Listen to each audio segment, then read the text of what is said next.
Good afternoon, Year 10. I am very sorry that this lesson is reaching you so late. It should have been ready for period 5 on Thursday, and you're not getting it until Friday. And I apologize for that. It shouldn't happen again. As you can see from this video, I've just taught myself some video editing skills and how to upload things to YouTube and how to render a video and edit it and so on. And it's taken me a little bit longer than expected. So I'm very sorry. Now, today we're going to be starting a new unit of study. So even though this is not the way we would have wanted to have our lessons in 2021, the fact is we are now in lockdown 3.0. I hope you're healthy and safe at home and taking good care of yourself. We cannot be in the classroom, so for the near future I'll be teaching you through videos like this. But if you do have any questions or if you need any extra help, then by all means please contact me.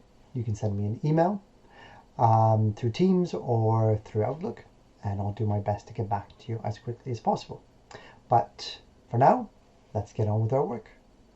Our scheme of work for this half term is going to be a non-fiction study unit, which helps prepare us for the Edexcel English Language Paper 2, which is based on non-fiction.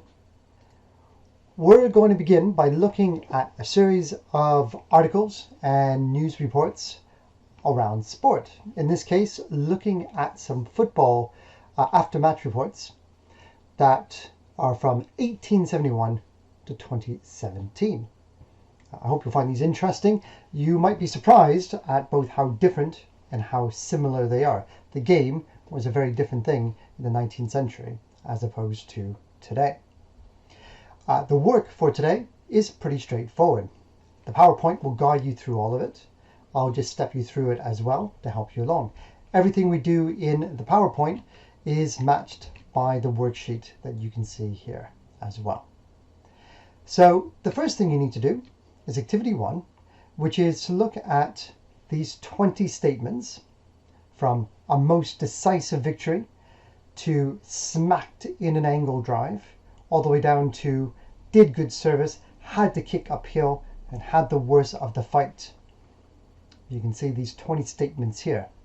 Some of them are from an 1871 article, and some of them are from 2017.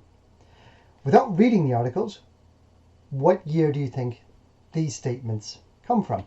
And you can fill that in on the worksheet here, where all you need to do is write in the date, 1871 or 2017, whichever one you think is appropriate. I mean, you're guessing here, but you're also bringing some judgment into it. Which one sounds a bit more old style, and which one sounds a bit more current, 2017 only being 4 years ago now.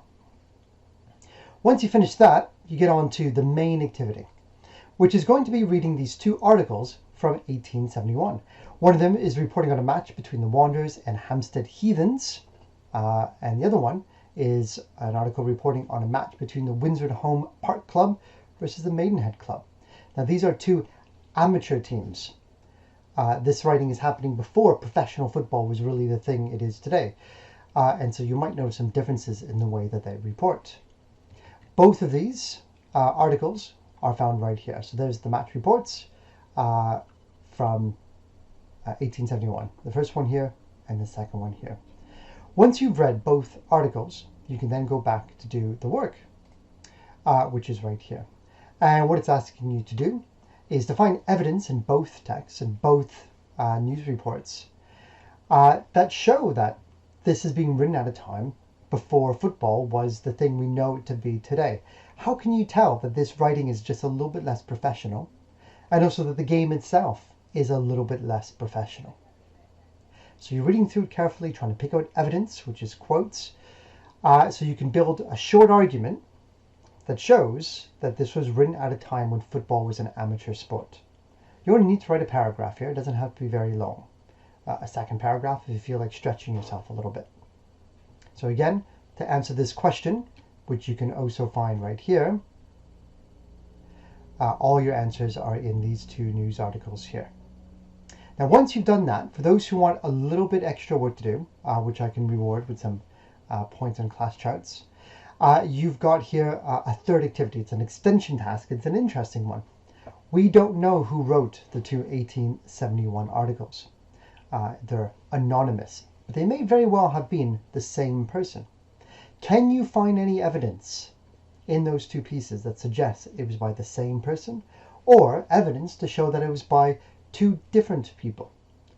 So again, you're just writing a paragraph or two, trying to show your findings, trying to present evidence, which is quotes, that you're able to make a decision based on what you've read about whether it's the same writer or two different writers. And like the question says, you want to be looking at the word choice. What words do they use? What vocabulary? Does the writer of one article seem to know a bit more about sports than the other one? Maybe. Or in both articles, do they both seem like they don't really know what they're talking about when it comes to football? Because that would be some evidence. That is everything that you've got here. So there's your activity 3. There's your 2 match reports. Here is the second activity, and there's the first activity. Okay? Everything is in the PowerPoint as well. So I'll wish you the best of luck with this. When you're completed your work, please make sure you upload whatever you've written into Teams. You can use the worksheet to fill in the dates, but for the paragraphs, you'll have to do that somewhere separately, either in a Word document or in your book, and you can take a picture and upload it. And so, 10x5, there we have it. There's our work for today. Good luck with it. Please submit it through Teams by the deadline I set. I've given you a little bit of extra time because I was late getting this to you, and I apologize once again. Next week, I'll have your lesson for you on time. So once again, good luck. Keep safe, keep healthy, keep distant, watch your hands, wear your mask, and all of that. And if you need any help, do not hesitate to contact me. Have a great weekend, and goodbye.